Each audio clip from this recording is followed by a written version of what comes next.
Tomorrow is a big day. What will Jerome Powell do? Will he cut rates? Will he keep them steady? We have the data to show you. Also, stablecoins are taking over. They've surpassed Visa in transaction volume. We're going to talk about Virtual's protocol.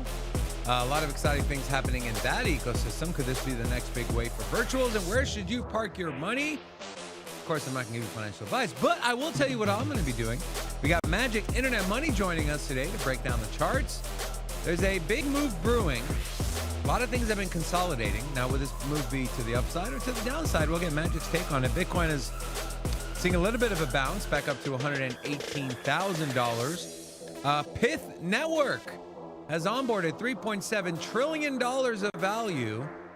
Who, where, why, and how. We'll talk about that. And Avalanche crushing it on the metrics. We have that and much, much more on today's episode of Sin City Crypto. Let's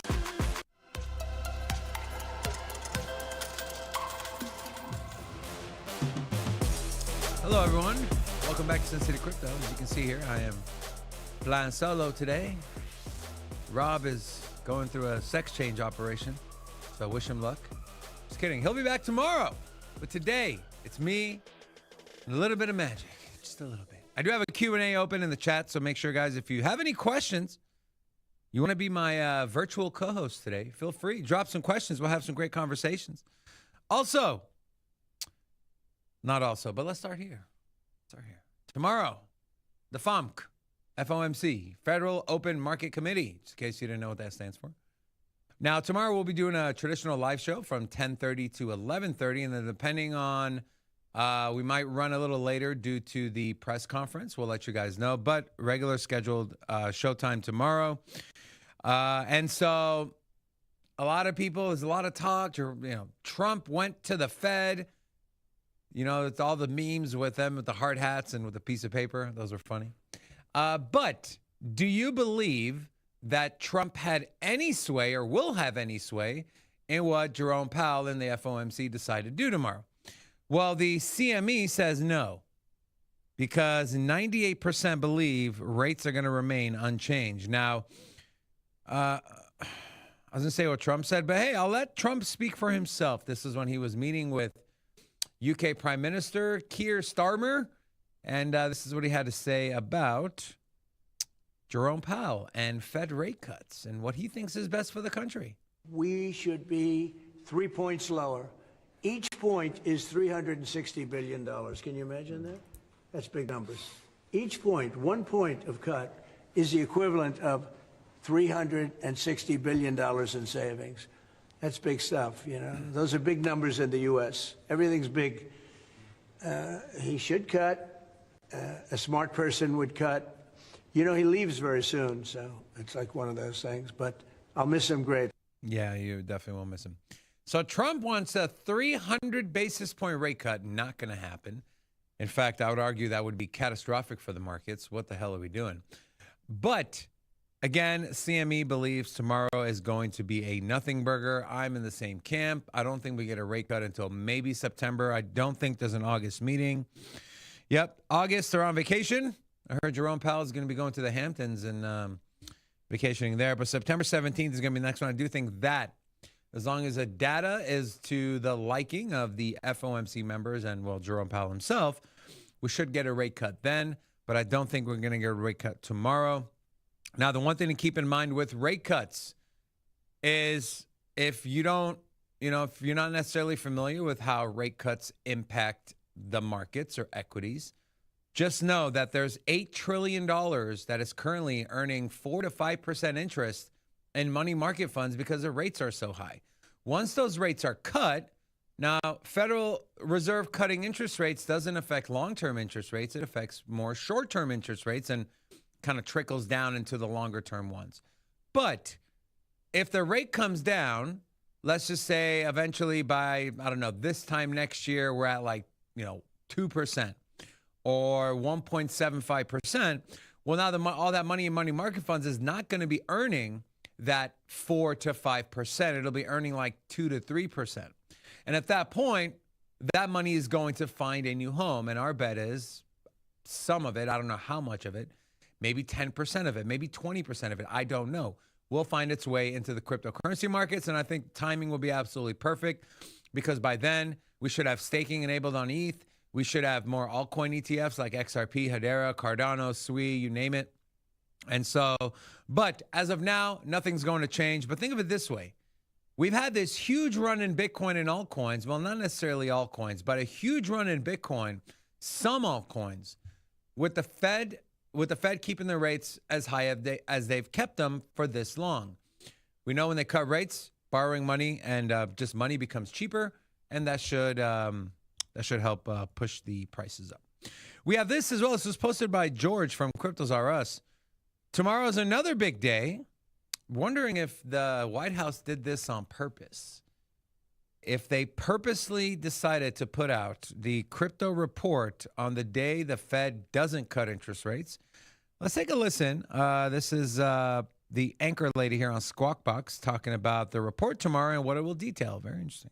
The Trump administration is expected to release its first national crypto stockpile report on Wednesday stateside, detailing the structure and contents of the government's digital assets. This includes holdings under the Strategic Bitcoin Reserve and the U.S. Digital Asset Stockpile, which consists of cryptocurrencies seized through legal enforcement actions.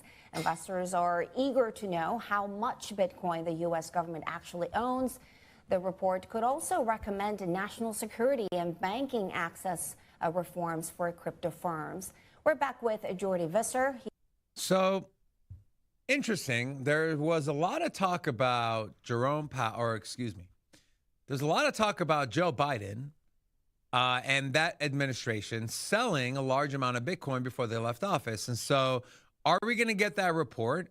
And I'm curious, in the chat, do you guys think that when the report comes out and they tell us how much Bitcoin the U.S. government holds, will it be over or under 200,000 Bitcoin? Put a 1 for over, put a 2 for under, because I'm very curious what you guys think. I think it's going to be under. I do think some Bitcoin was sold, but we'll see. Over, under, 1 for over, 2 for under, 200,000 Bitcoin as the report comes out tomorrow. But this could be pretty big because, again, they're going to detail the strategic reserve and the digital asset stockpile. Now, we don't know if they bought these digital assets yet for the stockpile, but we do have some idea of what they would consider, right? The made in USA cryptocurrencies. This includes Stellar Lumens, XRP, Solana, Cardano, Hedera. I believe Litecoin was one of them, I believe. And obviously Bitcoin and I think Ether as well. So just be ready for some volatility tomorrow. Who knows? If they come out with this report and it shows that the government's been buying, and it's something to Rob's credit, he said that we're just going to get the news. They're not going to tell us they're buying. We're just one day going to see that, oh shit, they bought. If they buy any of those coins, just be prepared for those to really, I don't want to say moonshot, but see a decent amount of price action to the upside, whether it's Cardano. Let's take a peek at where Cardano is right now. By the way, I do got a Cardano video coming out later today. Cardano at 78 cents. If it comes out tomorrow that the U.S. government has bought Cardano or is going to buy Cardano, if it's specifically mentioned, could we see Cardano teleport to 90 cents to $1? Yeah, I think that's possible. Let's take a look at Ethereum, $37.65. Can we see ETH hit $4,500? If the U.S. government announces that they've been buying Ethereum, I think absolutely yes. You take a look at Solana, $180, over $200, absolutely yes. That's only what is that percentage gain wise from where it is at now to $200? That's around 11%. $210, $220, probably yes. XRP, $3.50, $3.60, which is its current local high. And I'm just going through the chart here, and we got Magic joining us in a little bit, but this looks to me like a bear flag that should break to the downside. What are some of the other ones? We had XLM at 42 cents. This one is in a bull pennant, which again should break to the upside. And you're seeing a lot of this, and I know I'm kind of going from speculating on the digital asset stockpile to just kind of identifying some patterns, but you see a lot of these on the higher time frames as these long consolidations, and really XLM has been consolidating since the 14th. So around 2 weeks, could this be a 60-cent coin in 24 hours if XLM? Yeah, I think it can. And then HBAR at 26.3 cents. It was seeing a really, really nice rally. Obviously, a bit of a pullback along with the rest of the markets. Again, we did do an HBAR video yesterday, and I talked about, and this is one chart Magic's going to be going over, so I'm curious to get his thoughts. But we talked about a crisis being subverted and this being a potential head and shoulders pattern. But obviously, when we made this new high, right, we cleared that high from the last leg up. That's been invalidated. Now we've come into more of a potential bull flag or bull pen pattern. In fact, I'm just going to draw a fib here to see if this is even still intact. So for me, at least, right, it is catching some support at that gold pocket, but invalidation for me for any sort of flag or pennant is if the flag portion or the pennant portion stays above the 50% retracement level of the entirety of the leg or the pole, then it's valid. If it's under, to me, it's not valid. You can see here yesterday's candle.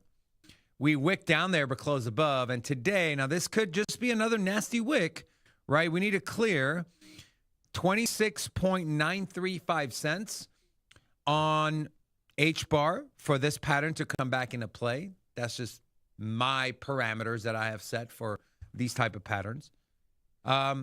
And then we're back in the swing of things with the potential bull flag, bull pennant pattern, which again should break to the upside, much like with XLM.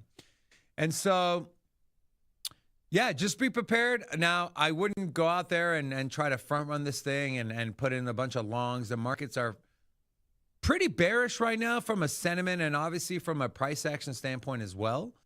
But keep in mind, if you are in any shorts, I would just be careful. Unless, of course, nothing happens. But then again, I think the news of something happening will impact it more than no news at all, right? Because we're kind of expecting no news. We're not expecting the government to come out and announce they've been buying Cardano and HBAR and XLM. We're kind of expecting nothing. So if we get a surprise, it'll be to the upside. And you'll start seeing these coins rally. So that's just one thing to keep in mind. Okay, let's move on. I do want to talk a little bit about, let's talk about stable coins, okay? Now, I did put out a Patreon post. We've been crushing it on these stablecoin DeFi plays. Convex Finance up 95%. Well, now a little less, but it was up 95% in 14 days. There was another one. Athena was up 95% again in 14 days. This is prior to the last pullback. This is a report from Bitwise. Bitwise says stablecoins are going parabolic. That means billions in new liquidity is entering the system, and it's heading straight for Bitcoin.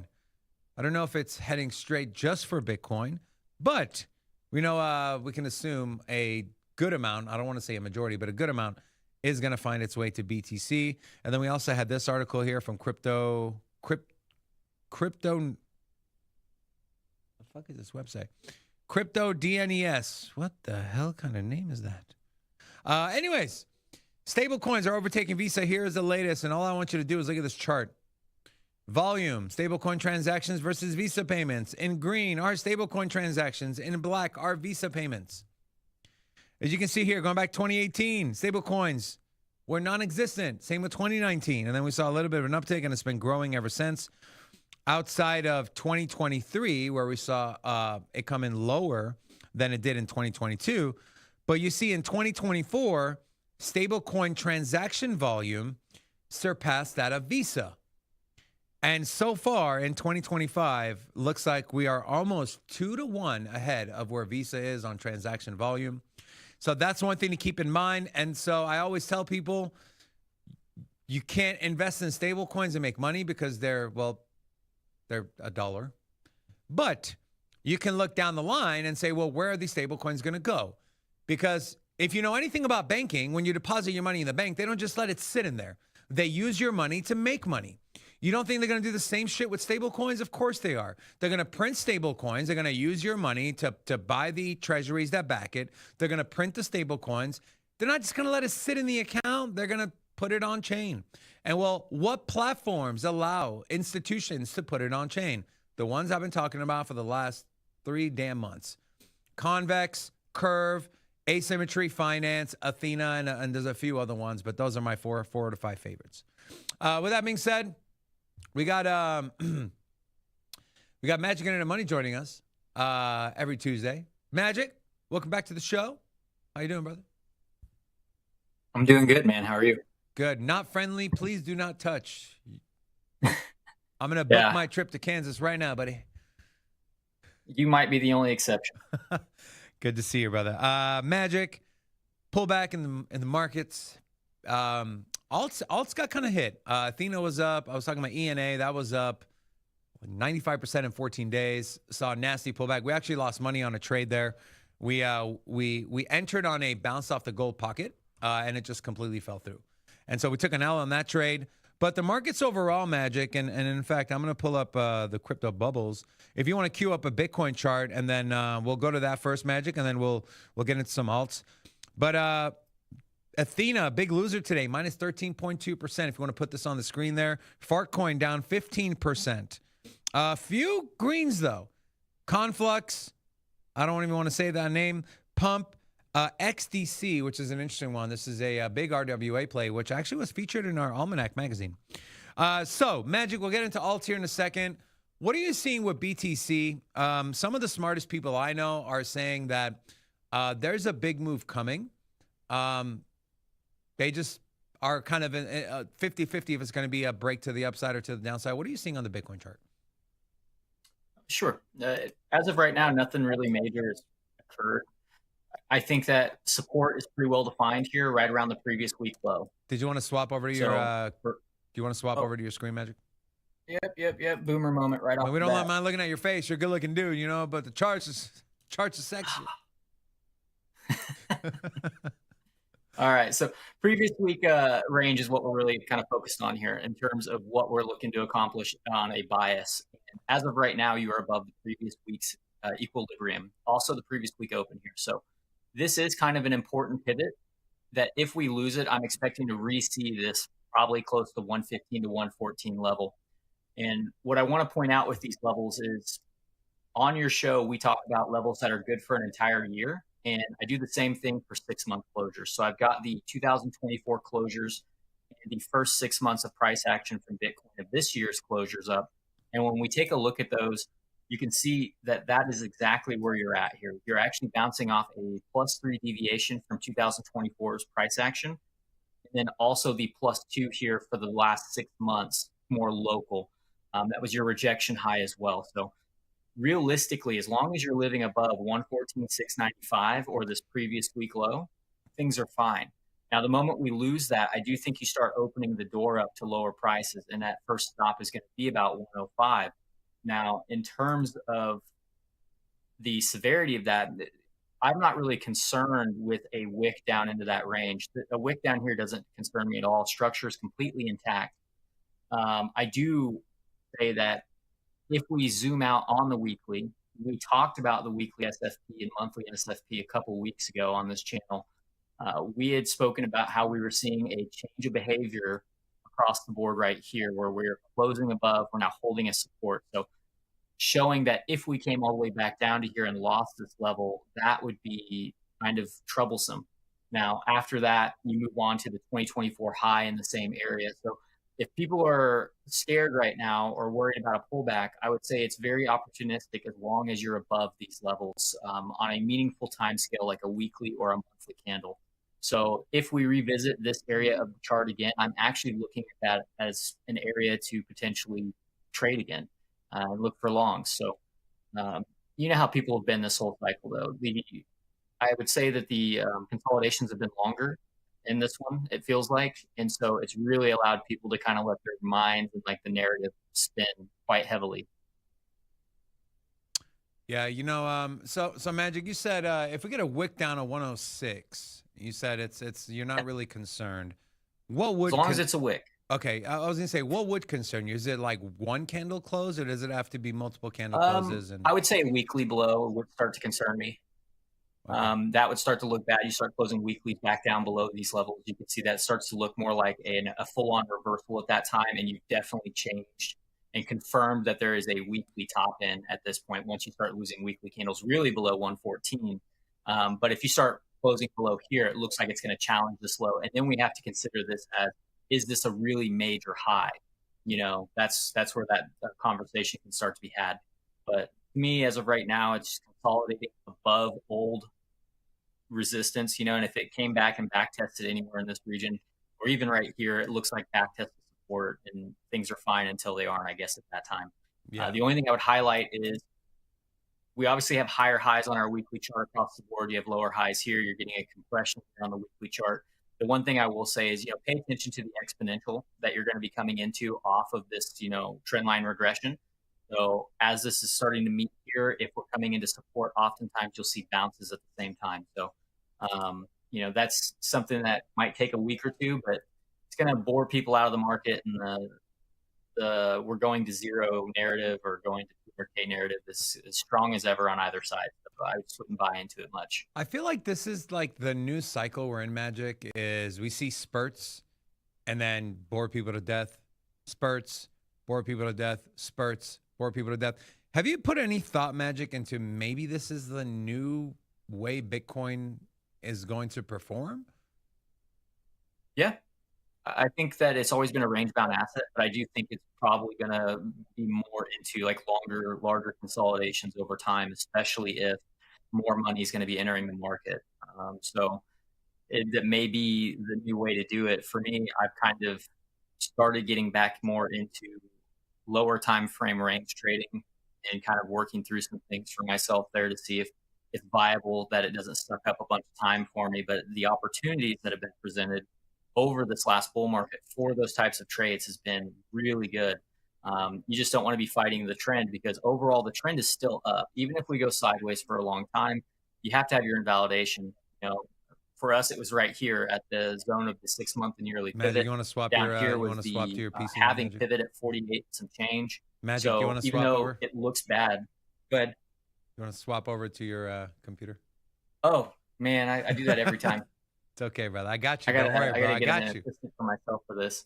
But in terms of, you know, where we're at, like these consolidations have really done a number on people. So as long as you keep in mind where really the invalidation is, you know, the change of behavior happens when these aren't trending up. Notice how everything is trending up. So we've failed to break back below a prior consolidation. So you have a pretty big one here. If you were to break back in below this like 106, 108 area we just talked about, that's where things start to look not so good, because now you've seen something you haven't seen before. You have a massive consolidation, you got your expansion, but instead of it coming back and holding that higher low and not finding its way back into it, that's where you become worried that you start finding acceptance back in here. And then when you go back and look at this uptrend, you can see that you don't really see that much. So, well, actually at all. Yeah. So that's your big kind of like, you know, tell that, hey, maybe something is turning around here and I should start paying attention to opposing viewpoints. Yeah. And we are getting close to the end of the bull market, assuming it runs a traditional cycle. So it's not too out of the question to start putting those thoughts of taking profits, maybe putting on less risk, you know, in that regard. I'm not saying go short, I'm just saying be careful, especially with leverage. Yeah. Sometimes you got to learn those lessons the hard way, David. Everybody does. Yeah. Still learning sometimes. You know, it's fun. Magic, are there any trade setups or any are you comfortable setting up limit orders at around that 115 or 106 level, or are you more of a I guess a better question, like a preface question would be, do you like to set limit orders well in advance, or do you like to kind of just go with more of what's in the moment? So it depends on the context, but I do set limit orders, yes. Like, would you feel comfortable putting a limit order at 116 or 115.5? It depends on where you're stopped at. So for me, if I like to do things on like a 3-to-1 risk reward ratio, because if it's a limit order, then I know that I can win very few trades and still be profitable with a strategy like that. I can actually lose 60% or more of my trades and still mathematically be profitable as long as I adhere to strict, you know, principles in terms of risk management. So am I comfortable setting a limit order? I would probably want to monitor the bounce after it occurred, because I think you'll get the bounce. But, you know, you'd want to make sure you have a well-defined stop loss on that, because in the instance that you're wrong in a limit order, you don't have a hard stop in place, liquidation is Bitcoin specialty. That's all there is to it. Literally, that's all you can really say. So yeah, I would set a limit order there. I would just need to make sure my stop was in place, things like that. And what I would say is when you get to something like this, and this is kind of a tip, and we've talked about it actually pretty extensively on this channel, is you guys have to remember that on a weekly basis, we don't see inside bars often, meaning that this candle here doesn't take the high or the low. It really almost never occurs. It occurs about 10 times a year, so 10 out of 52 times. The expectation would be that if I was going to do something like that, it would be off the back of this previous week low, which was where that 114 was at, if you guys recall. I believe it was right here.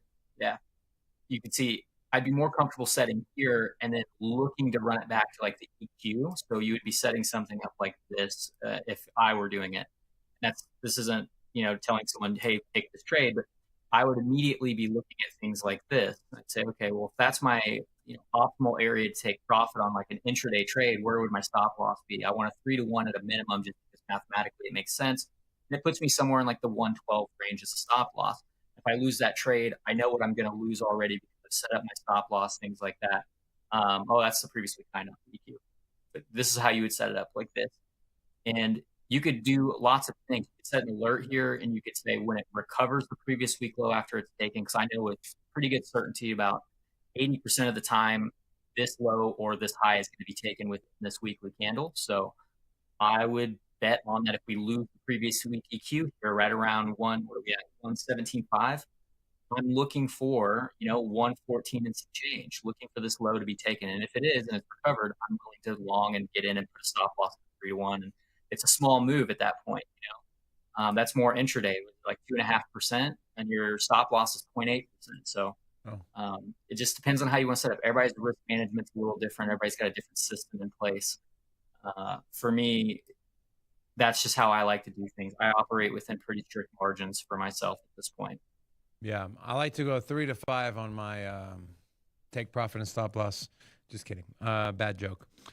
Magic, ETH has been crushing it when you talk about inflows.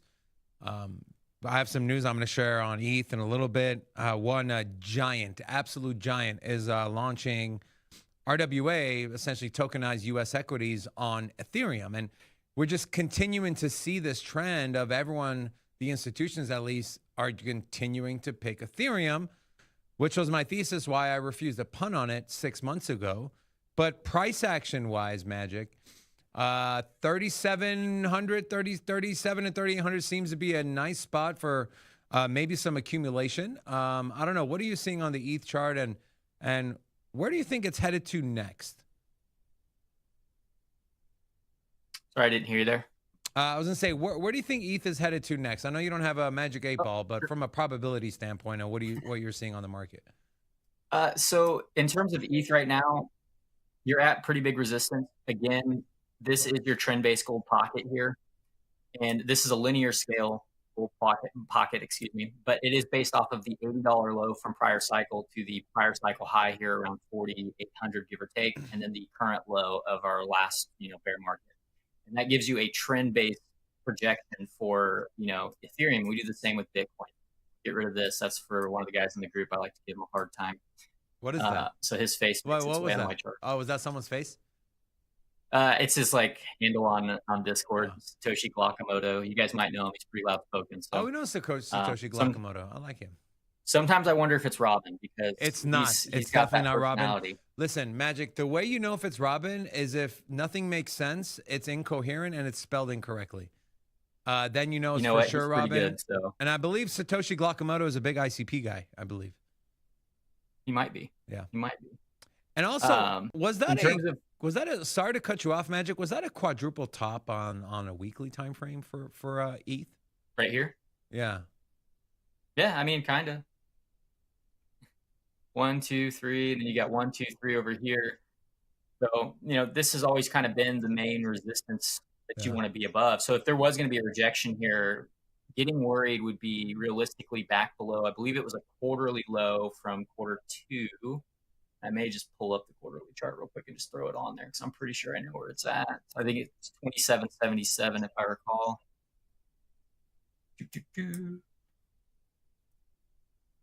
is it? No, it's 23. This guy right here.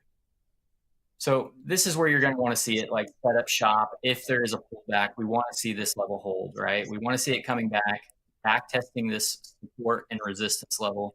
And that would look okay, even if it pulled all the way back to here. And I'm not saying it will, so don't, I'm just giving people ideas that if this occurred, don't don't shit your britches just because it pulled back a little bit. Below here where things are a problem, you'll notice that once you get below here, you're basically fast tracking to $2,000.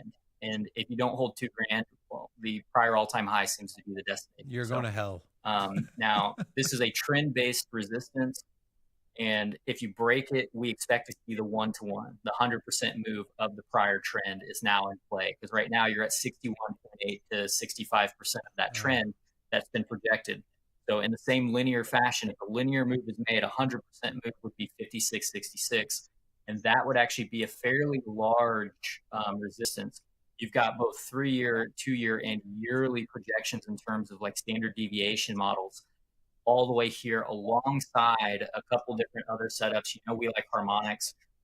You would be looking at something like this, which is a butterfly also coming in here. So this would be kind of a big area for me to take a look at and say that I would want to consider some profit taking here. And this is pretty close to where we had before. I think when we put up a box on ETH, we said, assuming the ETH holds structure and the bull market's on for it and it makes some highs, I think we had it marked out at like 52 or 300. But I moved it up just because it's a new year and those pivots have actually shifted a little bit. And now there's a different pattern in play. So this is where you'd want to see, a decent reaction. And in theory, if that reaction occurs, like let's say this breaks out, these are like really hypothetical high time frame scenarios. Even if it came back to 2,800 and made this move up, it's okay. But if it breaks out of here and you get a good reaction, like a short trade, you're realistically looking at it to back test these pivots on this model. And it can be a full-on reversal, of course, but you'd be looking for X, and then you would be looking for the B leg right here. So these are the two targets off of a trend like that. So you'd be looking at going from $5,600 to $6,000 on ETH all the way back down to potentially even $4,000. That would mess with people, and it could be a quick move. We don't really know. So that's how I view ETH right now. Awesome. Pretty high time frame on most of this asset, and I think that's the way to look at it now. Magic, you've been pretty spot on with your kind of high time frame TP levels. You're spot on with Bitcoin. Literally said $122,000 to $123,000. And that's just one example that comes to mind. And so everyone's got their opinions, but I would put 56, 66 for ETH as a level to look out for and see what price does. Okay. I want to ask you for a Hedera chart. And, Magic, I know you're not a big pattern trader. I do like to trade patterns, Magic, and I'll just kind of show you what I was seeing on Hedera, and if you want to queue up yours. So what I was seeing on Hedera was a potential. By the way, those of you that haven't watched our Hedera video from yesterday, it's pretty funny. I started the show off as a weatherman anchor talking about the price there at the LED wall. But anyways, I was eyeing this potential head and shoulders pattern here on Hedera, but we came in and this high took out the previous high, and so that was null and void. But in turn, we've kind of created this like rising wedge or rising channel, whatever you want to call it, which, those do tend to break down. What are you seeing on and also the other thing I like to pay attention to, Magic, is the volume. This was the first time we saw decreasing volume on a leg up. And so that to me is a little concerning. What are you seeing on the HBAR chart? Are you seeing something different? Does it look like a bullish setup, a bearish setup? What do you see? You're back at resistance, man. These are the boxes we put on our chart like a year ago on this show. Yep. They're still boxing, dude. Don't you love that? You just leave something on and then you come back to it like a month later. You're like, oh shit, I was right. I've been doing that for a long time. Love it. That's the beauty of the high time frames. It really simplifies things. And with altcoins, there's so many. Yeah. You have to. Amen. Amen. But yeah, with this one, I'm, again, not really concerned with this one in terms of a chart until we see something more formal in terms of a breakdown. So if we go to where we're at now, is you've got your yearly VWAP. I had it queued up on this chart actually not that long ago. So you got your rejection and you're finding your way back there. So we can tell right away that this is going to be an important support that we want to see holding for the trend. It's actually a fairly good barometer of what this asset is doing. If we're below it, good or bad. If we're above it, good things are happening. So if this pulled back into this like 23-cent range where these lows are at, we really want to see this area of the chart holding. If we don't, a really simple way to kind of get a horizontal level would probably just be throw up, hey, my last high here. I want to see this being support. If I don't see that, I know that a lot of this move is probably going to get retraced. That's going to be an issue. So, for me, you're at high time frame resistance. It's expected to pull back a little bit. We just don't want to see that pullback get out of hand. And if it does start to get out of hand, your targets are fairly obvious, in my opinion. I think that you could go easily to here at 20 cents, just below 23, which doesn't sound like much. It's about 15%. And then I would just stair step it down to the previous month high. And then this becomes kind of my next areas of interest or levels that I'd be interested in trading. And I would just throw up gold pockets there. I would note that you've really established this as a support. So if it revisited this completely, it's a tradable level that you have some limit orders before. That is a place that I might be comfortable, at least for an interim bounce. Maybe it's not a bounce I'm looking for all the way to all-time highs, but I know that I'm going to get a reaction out of this region. So that would be a level there. But first things first, zoom out a little bit, get into the daily, and just find where the overall trend is in terms of like fib-wise, guys. You don't have to be a rocket scientist to do this. You can see that those two white lines line up nicely at the gold pocket. So if this were to lose this VWAP right here around like 23, 24%, I'm really eyeballing this area to take a trade. It is an old monthly swing fail level that loves to operate as support and resistance in the future. And then you've got the previous month high that's hanging out here. Obviously, that previous month high is going to be not the previous month high in a few days, but a monthly high nonetheless. So I would start eyeballing this region of the chart if we give up this area. But, and what price is that, if we come down here and hold that area, that's your opportunity. Go ahead. That elliptical you just drew, what is that, 18.5 to 19 cents? Yeah, it's 18.8 cents to 19.4. Yeah. Cool. Yeah, I mean, I would... Unless the overall markets just take a shit, I don't know if Hedera will go into 20 cents. It's got a lot of bullish stuff going on for it. Magic, we do have a request from the community. Grid414, well, I picked him for two reasons. One, I like his profile picture. It's the fat JD Vance with a bald head. And he also said, please, can you please look at ASI slash fetch, FET? It was a leader in AI, and I don't know if how long ago or if you've ever even looked at this chart, Magic, but would love to see you dissect this thing from top to bottom. I always think that provides people with a lot of value versus someone just telling you when to enter and when not to enter. So you're talking like Fetch.ai here, yep, the Tether pair on Binance? That's the one. Perfect. So we've covered this on your show. We have. We were all the way over here, though. When we was were that? looking August for this of reversal. 24? We got it. Magic, how long have you been coming on our show for? Just curious. Has I it don't been know, a couple, probably 18 months. 2 years almost? Yeah, pretty close. Time flies. There's only two people who have a weekly spot on our show, and that's you and Forrest. That's it. So thank you. Thank you so much, man. It's been 2 years. That's amazing. Okay, sorry. No, you're good. Went off. Got your rejection here. You've come back down into pretty major support. So this is the 23 high, 24 open. It looks like there. Let's actually clear this off and zoom out just a little bit. And we'll actually go through this quickly. Shouldn't be too hard to stay up to. Yeah, we'll get rid of the boxes for now. So first things first, we haven't looked at it in a year. I can tell because I don't have any of the 2020 set. So 2024, that's a nasty candle. Yeah, that's ugly. Yeah, bro. That's a nasty candle. You have taken the 2024 low, so there are some major pivots here. We're going to go ahead and get rid of these as well. That's a 6-month pivot. So more likely we want to list that this is the previous year low. It's going to be very important for this. And I'm going to go ahead and actually mark it. Visit this. You never know.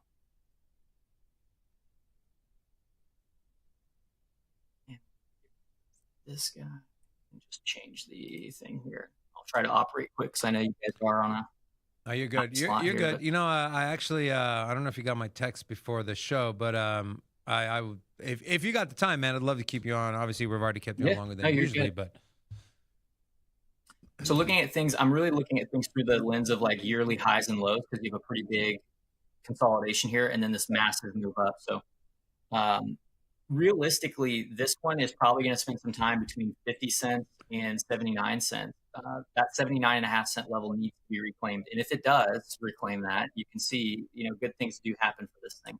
Above 79.5 cents, very good. So you're chopping around it. You really want to see it claim this. And if it does, you've got an obvious shelf style resistance just above you at 110. So above 79.5 cents, I can see 110. But realistically, until you reclaim, I'm going to box this off as a new region. I would say that unless we're back above about 110 up to, what is that, 127, the yearly open, this needs to be reclaimed, or this asset is probably going to spend a fair amount of time in this region. I'm not saying it's going to make new lows by any means, but it's definitely not out of the woods of revisiting them. And that would just be a pretty large consolidation. If you zoom out a little bit, see this is higher lows. So where do we confirm this low that we're going to attempt to make a new high is going to be back at about 110. And once you do that, you can probably start eyeballing $2 again. And that's a fairly large jump. So right now, I would play these levels for what they are. 50 cents is support. 80 cents, give or take, is your kind of like mid-range resistance. But this is probably your big resistance coming in here between 110 and 127. Yeah, 127. So to me, that's where you want to have on your radar. And you can see when you look to the left here for 2021, that's also your cycle high here. So it makes sense. You don't want to be below your old cycle high. That's not always a great look. So if you get back above here, I would turn fairly bullish on this one to form the old pattern. We're not pattern traders. We talked about that, but if you can get back up here, you're probably looking at something like this. And then you've got that a really nice reversal pattern and for continuation on a trend. This chart's not bad. This is higher lows across the board.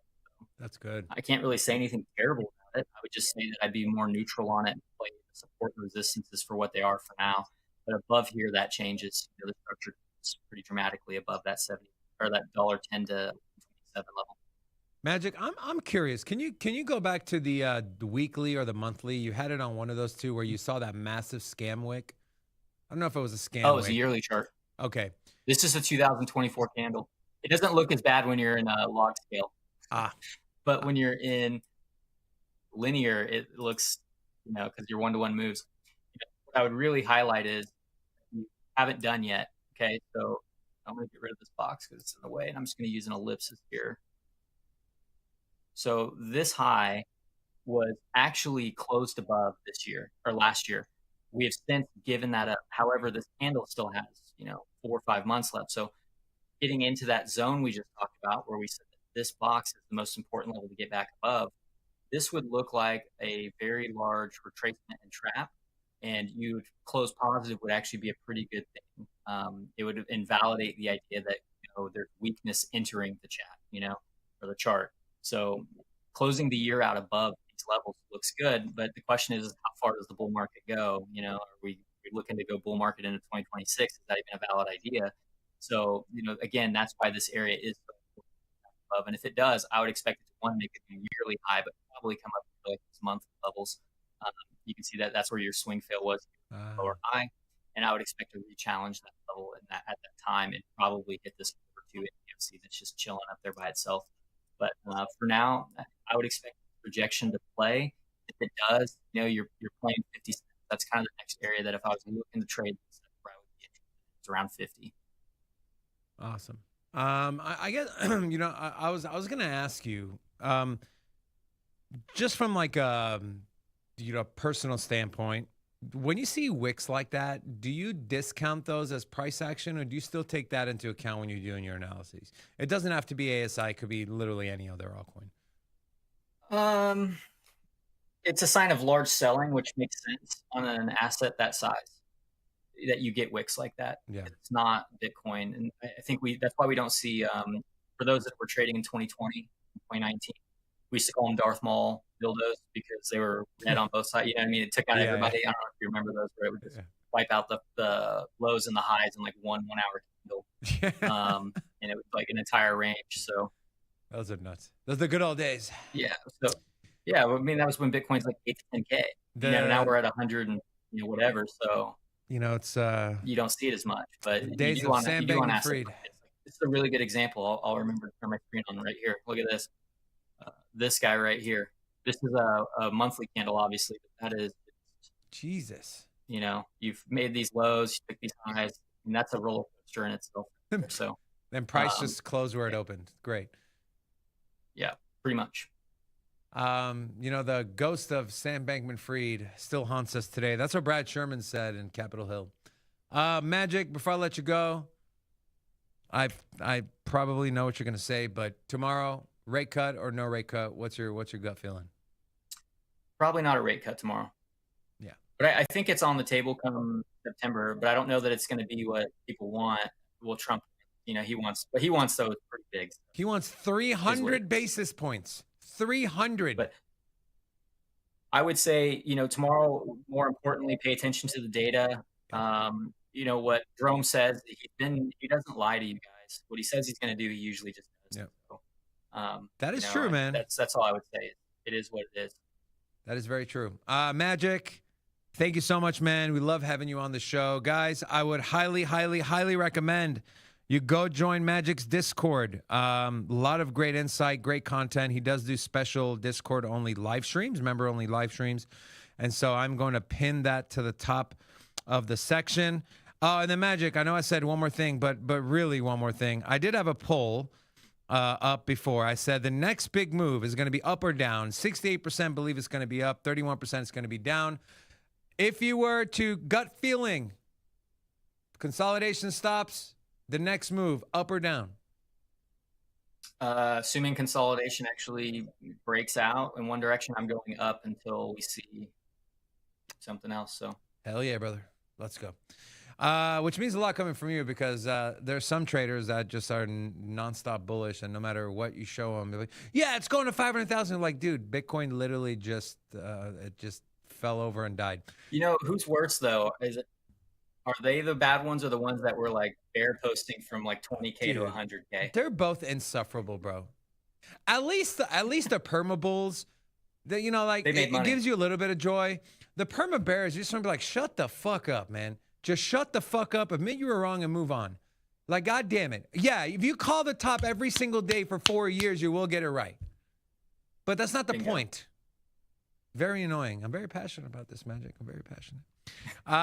Magic, love you, brother. Thank you so much. And, we actually won't be doing little changes to next week's live show, so we might have to move you to a different day. If you're okay with that, I'll text you. I'll text you after the show.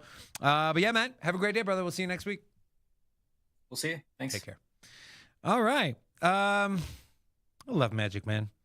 One of the few true, honest traders who actually want to teach you versus just telling you what to buy and sell. And so when that man is on the show, I would recommend you guys pay attention. He's been doing it for a very long time. He is one of the best that I personally know. Okay, let's talk some virtuals protocol. The butler is now live. I do pretty good accents. Was that you, Gina, that said I do pretty good accents? That was you, right? Yeah. I got a bunch. I can do British, Australian. I can do Indian. Indian one's my favorite.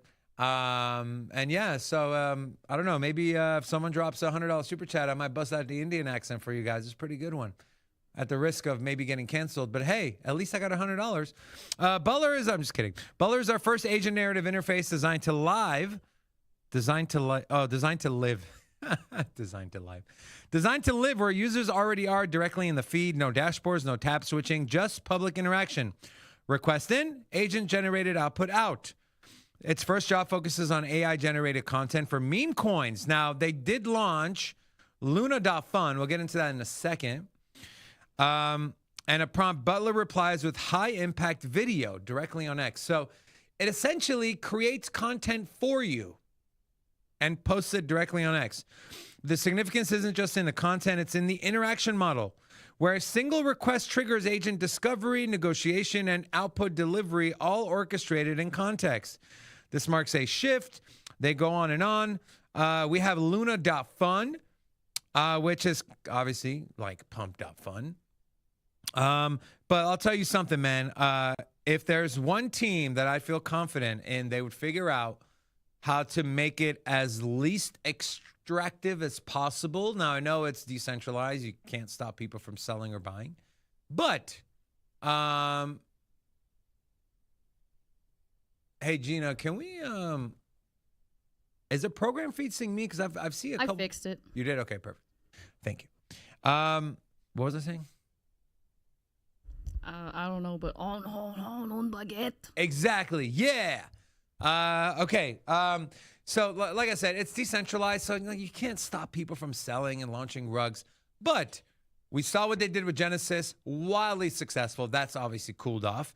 Will this be the next big catalyst for a huge virtuals run? Not just virtuals, but the ecosystem. I do have one play that I'm gonna tell you guys that I would recommend. But anyways, this is Luna.fun. I personally haven't bought any. I probably will for the culture. But you can see all of these meme coins start at 11.2K, 11.28K market cap, okay? And there's a few, I think one ran to like 380K. We can show graduated only.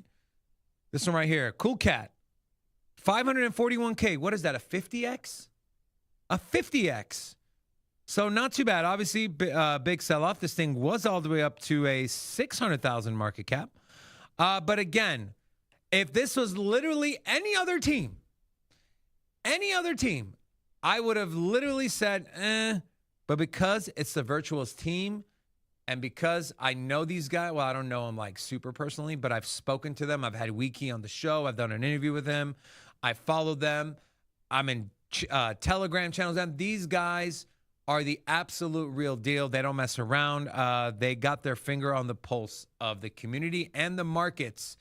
And they're usually front running what is happening before it happens. And so shout out to them. We also have Game. Okay, this is going to be one play for you guys. We're excited to power a new chapter for Butler, powered by Game. Butler is one of the first fully agent native UX layers deployed directly on X. Now, the one thing I will say, now you're saying, well, why? What does this have to do with Game? Game will earn a percentage of the transaction revenue. It will go back into Game. You're talking about a project that has a market cap of let's pull it up, $27 million, and it had an all-time high market cap of $384 million. It's down 12%. I bought the dip. I will probably buy a little more. It's got to move a little money around and figure out how much virtuals I want to let go of. And so, yeah. The one thing to keep in mind, Game, just keep that on your watch list, my friends. And because if this takes off, if Butler takes off and Luna.fun takes off, you're going to see a lot of money flowing in to Game. And so just keep that in your mind. I'm not going to go over that. I do want to talk about a little bit about AVAX. AVAX on fire. Traders target $140 as Avalanche DeFi heats up. You can see here, DeFi TVL up 37% quarter over quarter. Take a look at this. Avalanche's Octane upgrade slashes transaction costs, fueling explosive growth across DeFi, gaming, and enterprise adoption. Quarter over quarter metrics, daily active addresses up 210%. Average daily transactions up 170%. DeFi TVL up 37.1%. Now, the fact is, we saw the price start to rally, got up to $27, and then, well, the markets took a shit. And so, but I will say, looks like Avalanche's price action is falling behind, or has fallen behind, its actual on-chain metrics. And so that's one thing to keep in mind. Super bullish on AVAX. And then also, I did mention Pith. Pith Network brings $3.7 trillion of Hong Kong market on chain. Now, Pith is a competitor, well, was a competitor to Chainlink. I say was because I don't see Chainlink as just an Oracle solution anymore. Pith has launched a real-time price feed for 85 major Hong Kong stocks, making $3.7 trillion in market data accessible across over 100 blockchains. The service covers banking, insurance, energy, and Chinese tech giants, offering data for trading strategies, tokenized portfolios, and fintech apps. You also have this. eToro is launching tokenized U.S. equities, ETF, and futures trading amid regulatory clarity. This is a quote from, who is this? This is co-founder and CEO, Yoni Asia. We've been long-term believers in a tokenized future. This is what he or she said. Blockchain technology will facilitate the greatest ever transfer of wealth as traditional assets are tokenized and moved on-chain. New regulations such as MiCA in Europe and the passing of the Genius Act in the U.S. make the tokenization of real-world assets a new opportunity to create digital assets that are legally backed and regulated. The plan will allow retail investors to trade tokenized versions of popular U.S. equities, likely those primarily listed on the New York Stock Exchange and NASDAQ, via ERC20 tokens on the Ethereum network. Through a collab with CME Group, eToro will also offer tokenized futures trading. Again, you see this time and time again. Ethereum. They keep choosing Ethereum. Make a song out of that. Send it to me. I'll show it on X. But guys, don't sleep on ETH. It's slow. Yes. It's clunky. Yes. ETH Foundation keeps selling ETH. Yes. But look at what is actually happening and then make decisions based off that. I want to thank you all so much for tuning in. Big thanks to Magic. We are done with the show. With that being said, Gina, I got an outro. Come back tomorrow. FOMC, 10:30 a.m. Pacific. Cardano video coming out later today. Cardano, excellent video yesterday. Tomorrow, more videos. Watch them. Bye. Sin City, crypto. Everybody know what we here for. Entertainment and info. Gonna show you how to get that big dough. So every day stay tapped in. For big facts, no capping. With Bitcoin, if you're in, then you win. We divide the pie with no fraction. It's Big Rob, David. I split the game, but they gave it. Name the coin, it's your favorite. I got dry powder, why save it? To the OGs, new beginners. Special shout out to the well members. Buy a dip, sell winners. Ain't really nothing you can tell sinners. Tune in for the latest new flavors. They gonna teach us mean coins. They polarizing like barbecue chicken pizzas. I laugh with a major grin. Laggers, we trade them in. Baddies, they came to sin. And sinners gon' play to win. Screaming, hola, till my bags are flowing over. Hold ya to the moon and to the solar. Won't I? Don't be letting FOMO control ya. It's over when the finger tornado close ya.